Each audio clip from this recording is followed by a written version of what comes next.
So, yun, what's up mga Lods? This is Legendary TV. Ayan, nagbabalik tayo mga Lodi para magbigay ng tips.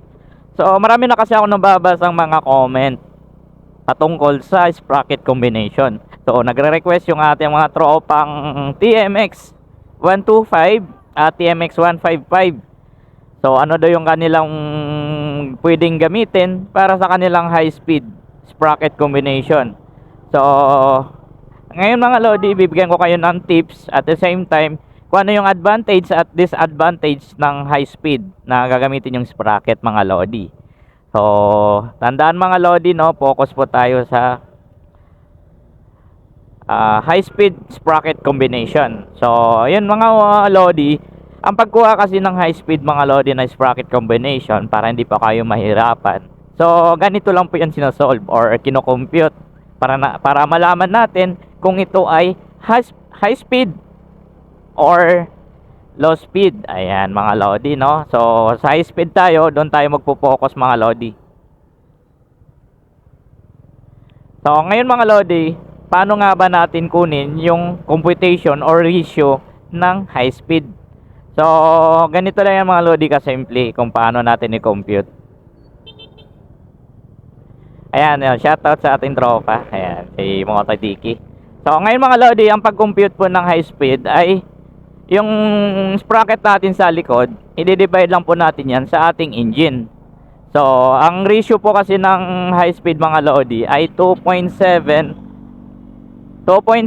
below. Ayan, 2.7 and below. So, kapag dinivide pa natin yung sprocket natin sa likod at divide natin dun sa engine, kailangan pumasok ng 2.7 and below. So, doon pa lang mga Lodi, yung ratio na 2.7 and below ay siya na po yung high speed sprocket ratio. So, yun po nagre-range. So, 2.7 pababa po ang ratio. So, ayan mga Lodi. So, nag-start po dyan. Depende po yan kung anong gagamitin yung engine. So, nasa sa inyo po yan mga Lodi. Pero ang suggest, no, kapag pang long rides, kadalasan yung ginagamit natin na sprocket ay 1434, 1536, 1436. So, kalimitan yung mga ganyang sprocket ay talagang pangbabarang piga po talaga yan sa mga kapatagan mga Lodi. Yan po yung pangwaswasan talaga sa patag. Talagang lalabas po yung power ng inyong motor mga Lodi. I promise po, promise talaga. So, talagang subok na subok natin yung ganyang sprocket combination. So, dahil naka-TMX ka mga Lodi, kailangan natin magpalit ng medyong maliit lang na gulong. Ayan.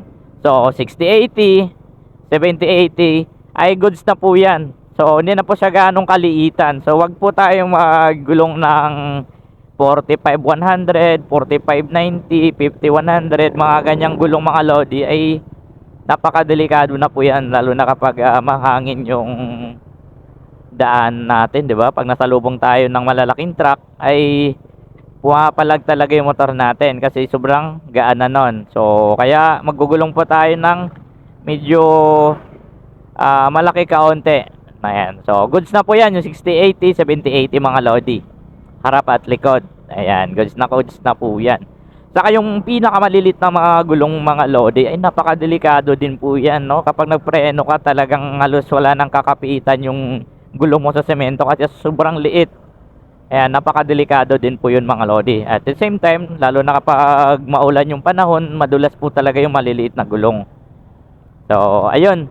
So, sana mga Lodi, ayan, kung natutunan, no, may natutunan kayo dito sa ating tips kung paano natin malalaman at masusukat yung high speed sprocket combination ratio natin.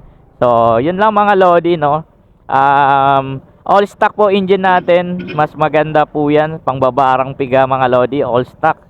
Talagang ibibigay po sa iyo lahat ng power ng motor mo mga Lodi. So, ganun pa rin mga Lodi, no. Drive safe po lagi sa inyo. Ayan, so ingat lang po lagi at disiplina lang sa daan para makaiwas po tayo sa mga aksidente. Ayan. So, lagi magsuot ng full face helmet mga Lodi, no, para lagi tayong safe sa bawat biyahe natin.